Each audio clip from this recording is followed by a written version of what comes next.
नमस्कार, विंध्या टाइम्स में आपका स्वागत है। मध्य प्रदेश में एक बार फिर से कैबिनेट का विस्तार होने जा रहा है। इसके पहले कैबिनेट का गठन हुआ, मंत्रिमंडल का गठन हुआ और अब मंत्रिमंडल विस्तार की प्रक्रिया शुरू होने वाली है। दरअसल मुख्यमंत्री शिवराज सिंह चौहान इस संदर्भ में राज्यपाल से मुलाकात भी कर चुके हैं। आज मुलाकात के बाद अटकलों का दौर शुरू हुआ और ये संभावना जताई जा रही है कि लगभग 22 मंत्री शपथ ले सकते हैं। 3 मई को लॉकडाउन समाप्त होना था, लेकिन केंद्र सरकार ने लॉकडाउन को बढ़ा दिया है। 4 मई से 17 मई तक 2 हफ्तों का लॉकडाउन फिर से कर दिया गया है। इस लॉकडाउन के बढ़ने के साथ ही अब इस बात की भी संभावना बढ़ गई है कि अब जल्द ही शिवराज सिंह चौहान दिल्ली जाएंगे। 4 तारीख को उनका दिल्ली का कार्यक्रम है। दिल्ली में वो शीर्ष नेतृत्व से मुलाकात करेंगे, ज्योतिरादित्य सिंधिया से मुलाकात करेंगे और कैबिनेट में जो जिन लोगों को लेना है उसको लेकर चर्चा होगी। सीधे तौर पर बात है कि शिवराज सिंह चौहान कैबिनेट का विस्तार करने जा रहे हैं। अब तक सिर्फ 5 लोग थे कैबिनेट में, 5 मंत्री जिन्हें जिम्मेदारी दी गई। सिंधिया समर्थित 2 मंत्री तुलसीराम सिलावट और गोविंद सिंह राजपूत को जगह दी गई थी।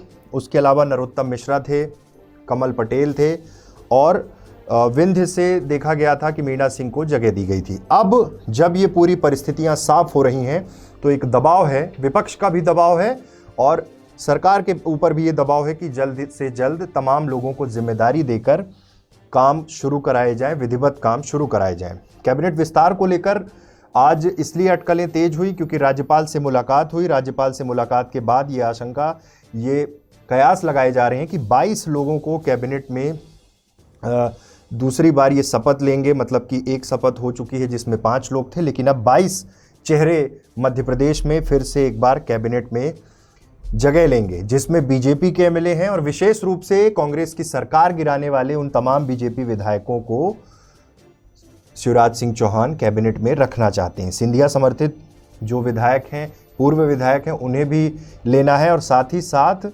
साफ हो चुका है कि उन तमाम लोगों को इसलिए भी ज़्यादा से ज़्यादा मंत्री पद देने हैं क्योंकि उन्हें भविष्य में उपचुनाव में जाना है।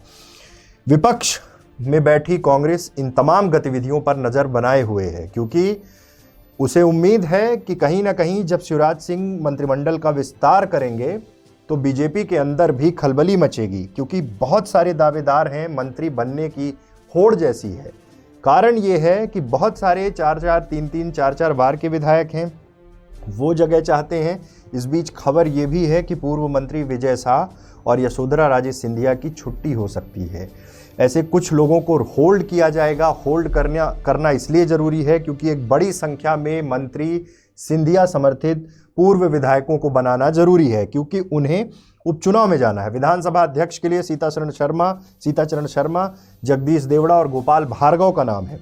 उसके साथ ही 28 की संख्या अब कुल रखनी है जिसमें 22 लोगों को मंत्री बनाना है, जिसमें भूपेन्द्र सिंह, गोपाल भार्गव, रामपाल सिंह, विश्वास सारंग, गौरीशंकर बिसेन के साथ राजेंद्र शुक्ल, केदारनाथ शुक्ल, गिरीश गौतम, नीना वर्मा, रमेश मेंदोला, मालिनी गौड़, अरविंद भदौरिया, ओम प्रकाश सकलेचा, सीताचरण शर्मा, जगदीश देवड़ा, इनका नाम विधानसभा अध्यक्ष के लिए भी है। मोहन यादव, संजय पाठक, बिसाहू लाल सिंह, राम लल्लू वैश्य, जालम सिंह पटेल, करण सिंह वर्मा, गायत्री राजे पवार, ऐसे तमाम नाम हैं। सिंधिया समर्थित पूर्व विधायकों की बात की जाए तो इमरती देवी, प्रद्युमन सिंह तोमर, महेंद्र सिसोदिया, प्रभुराम चौधरी, हरदीप सिंह डंग, इंदल सिंह कंसाना, राज्यवर्धन सिंह दत्तीगांव।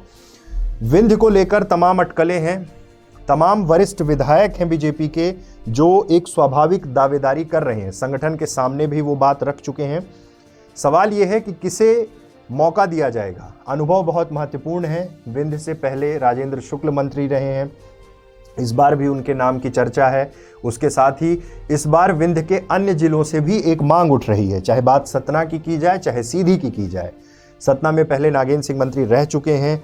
सीधी को लेकर एक स्वाभाविक चर्चा है, लेकिन संख्या जो है वो इतनी बड़ी है विंध्य में विधायकों की, क्योंकि विंध्य ने जिस हिसाब से मैंडेट दिया था, जिस हिसाब से जनमत दिया था सरकार बनाने के लिए, बीजेपी अक्सर ये कहती है कि चूक दूसरे क्षेत्रों में हो गई, नहीं विंध्य ने तो सरकार बनवा ही दी थी। अब जब सरकार बनी है तो विंध्य का दखल मजबूत होना चाहिए, ऐसा विंध्य की जनता भी चाहती है और विंध्य के सियासी समीकरण भी यही कहते हैं। कारण सिर्फ ये है कि विंध्य ने जिस हिसाब का प्रचंड वोट दिया, प्रचंड जनमत दिया, जिस तरह से जनादेश दिया था।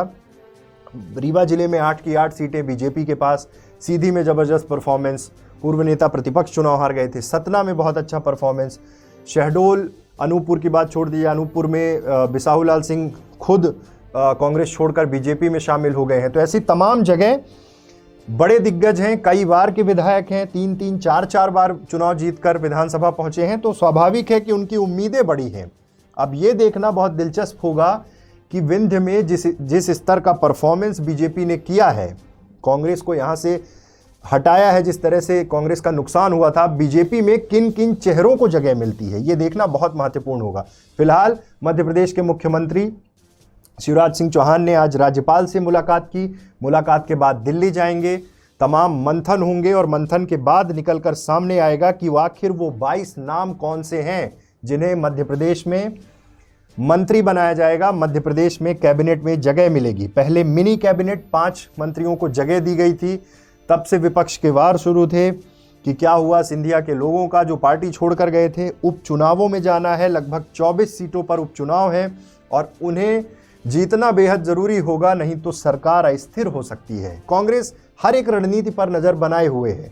विंध्य से उम्मीद है कि ज़्यादा से ज़्यादा मंत्री पद मिलेंगे, नई जिम्मेदारियों के साथ लोग आएंगे।